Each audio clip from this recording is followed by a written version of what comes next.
मारली तोही म्हणा फडणवीस अडचणीत आला तुझ्यामुळं म्हणून लाडभाऊने त्याला तोही चूक दुरुस्त कर. तोह्यामुळं मराठ्यांचा खूप मोठा वर्ग आणि त्याचा रोष फडणवीस साहेबाच्या अंगावर यायला लागला. म्हणा ना लाडभाऊने म्हणा त्याला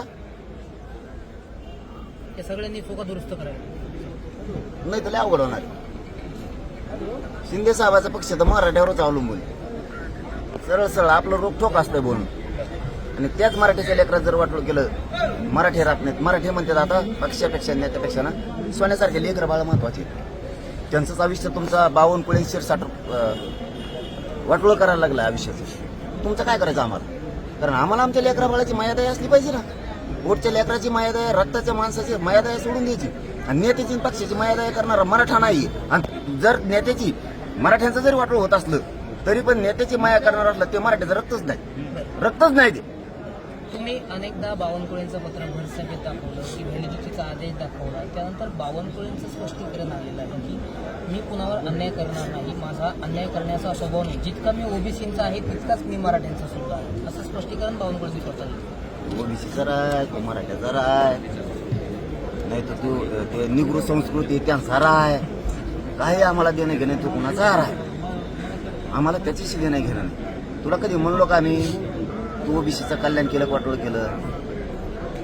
तुला कधी आम्ही केलं का? तुम्ही बघा आपले तुम्ही हमेशा तिकडे असताय.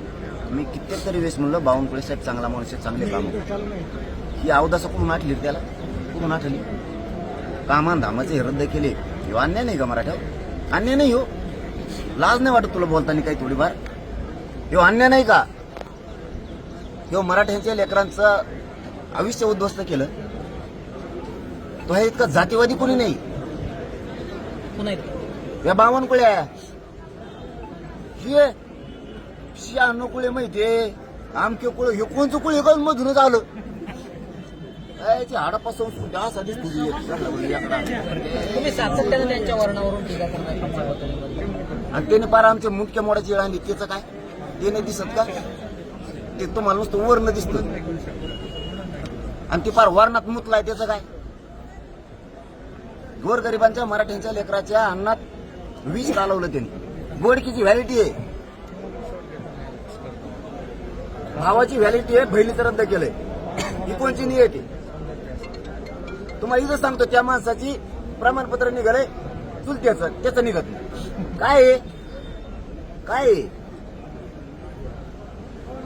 तिथं त्या शिंदे आणि दहीहंडे हा ऑर्डर केल्यात दिल्यात तुम्हाला मीडियाला प्रमाणपत्र द्या. अन्याय नाही काय हो? पंचा बावनकुळे आहे भाऊ ह्यो हडप्पा. जरांगे पाटलांचं ज्ञान हे आभाळातून आलेलं असेल पुस्तकातून आलेलं असतं तर ते असे बोलले नसते विजय वडेट्टीवारांनी म्हटलं. त्याला काय शेंगा कळत त्याला? तुला काय वांग कळत रे बोचे? त्याला काय कळत रे? नुसतं लाल जरच झाले लाल आहे कामान धामाचं सगळं.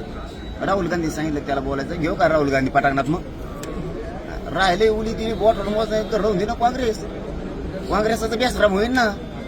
कायद्याच्या चौकटीत राहून जे मिळवायचं ते मिळवा धमकी देऊ नका असं विजय वडेट्टीवार म्हणाले. कुणाला धमकी? कुणाला मंत्र्यांना तुम्ही नाही म्हणत का बावनकुळे मंत्री काय तुला काय करायचं? मंत्री का तो आज आहे? तुला काय करायचं मंत्र्याला बोललेलं? तो आणि त्यांचा काही संबंध नाही. असला विरोधी पक्ष लागलाय. महाराष्ट्रातल्या मराठ्यांचं दुर्दैव आहे. महाराष्ट्रातल्या जनतेचं दुर्दैव महाराष्ट्रातल्या शेतकऱ्याचं दुर्दैव आहे. हे दुर्दैव आहे. 52% वर 2% आरक्षण गेलं त्याच्यावर वगळंटीवार बोलत नाही. त्यांनी बोलावं मग कुणी बोलावं? जनतेला न्यायाचं मंदिर दुसरं कोणचं असेल तर ते विरोधी पक्ष असतात. आणि इतका नासक्यापणाचा हे विरोधी पक्ष म्हणल्याच्या नंतर जनतेचं कल्याण होणार कसं? हे सगळे जातीवादात डुबलेत. यांना ना शेतकऱ्याचं देणं घेणं कशानं बोटावर माझा एवढं काँग्रेस राहिलं बा त्याचा बेसराम व्हायची वेळ आली. त्यांना काय इशारा दिला? त्याला काय इशारा द्यायचा शेंगूळ? मग तुम्ही सातत्यानं हल्ला बोल करताय. आता शेवटचा इशारा त्यांना काय असणार आहे? त्यांना बावनकुळे असेल संजय शिरसाट असेल मुख्यमंत्री बावनकुळ्याचा बाजार उठवल्याशिवाय सोडित नाही शिरसाटचा. माझ्या समाजाच्या लेकरांचं आयुष्य उद्ध्वस्त करायला हे निघाले. माझ्या समाजाच्या लेकरावर यांनी अन्याय केला. यांना सोडत नाही सोडणार बी नसता. त्यांनी त्यांच्या चुका दुरुस्त करायच्या. शिंदे साहेबांनी पण करायची आणि फडणवीस साहेबांनी सुद्धा करायची. मी सोडत नाही, कारण माझ्या मराठीचं वाटलं मी नाही बघू शकत. काय व्हायचं असेल ते होऊ दे. जरांगे पाटलांचा गैरसमज आम्ही दूर करणार प्रसाद लाड. काय गैरसमज झाला मला हेच कळत नाही. तुमचा मंत्री पत्र देतो रद्द करा, याच्यापेक्षा तुम्हाला पुरावा पाहिजे का तुम्ही मान्य करत नाही त्या जनतेसमोर? खूप मोठा वर्ग मराठ्यांचा सुद्धा तुमच्या बाजूने. एक दिवस तुमच्या भाजपमधल्या असणाऱ्या मराठ्यांचं सुद्धा असेच हलवणार लेकरा बाळाचे. मग भाजपच्या एकही मराठ्यांच्या माणसानं कुणबी प्रमाणपत्र काढलं नाही का? लेकी बळीला ऍडमिशन नोकऱ्या घ्यायची नाही का? पक्षाचं काम केल्यावरच आपलं आयुष्य मोठं होतं का? लेकरा बाळाचं आयुष्य मराठ्यांना मोठं नाही करायचं का? तुम्ही त्याला विचारा ना, तुला ही अवदसा कुठून आठली कशाला झक मारली तो? काय तो गुतलं होतं, चांगलं चाललं होतं वर्षापासून आमचं. ते फडणवीस साहेबांना आम्ही काय बोलत नव्हतो, शिंदे साहेबांना नाही. शिंदे साहेबांना एवढं तर कळतं ना, आपल्या मंत्र्यानं चूक केली ती दुरुस्त करायची. झालं ना संबंध पुन्हा. मराठ्यांना काय घेणे, तुम्ही कुणी राजकारण करा, पण तुम्ही मुळावर जर गाव घातला, आम्ही सुद्धा तुमच्या मुळावर गाव घालून तुम्हाला सांगतो. जरांगे पाटील मुख्यमंत्र्यांच्या बापावरून बोलतात तेव्हा प्रसाद लाड गप्प का बसतात, असा सवाल जो आहे तो लक्ष्मण मुंडे यांनी उपस्थित केला त्याला तर काहीच आणि कळत ते नाही. सोलापूर